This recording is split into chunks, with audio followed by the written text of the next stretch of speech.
Mario parlava com un logro l'austeritat, la rebaixa del deute i política que ell havia portat austeritat a este poble.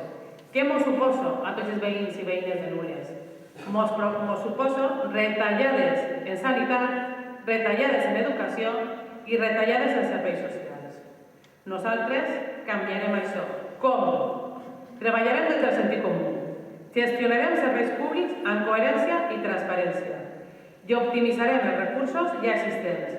Aconseguirem mantindre els serveis bàsics per a que tots i totes les veïnes de Nules es tinguin. Més Nules, i això crec que li va ofendre una miqueta, crearà uns serveis socials a medida del poble, que vagin sempre per davant de les necessitats de les persones. Nosaltres farem política social, que busque justícia social i no es limite a la caritat. Actualment, fa un temps, teníem persones immigrants, persones que tenien carències. Avui al dia ens tenim al nostre costat gent que està sobrevivint en el que és l'ambient familiar.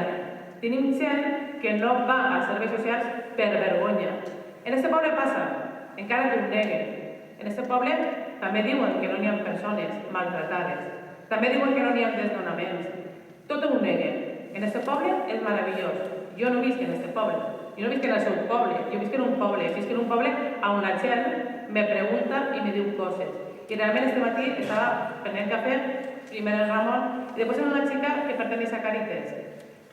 Ho tenen tot informatitzat, però no tenen diners. I ella m'ho comentava. És que no n'hi ha diners per a repartir.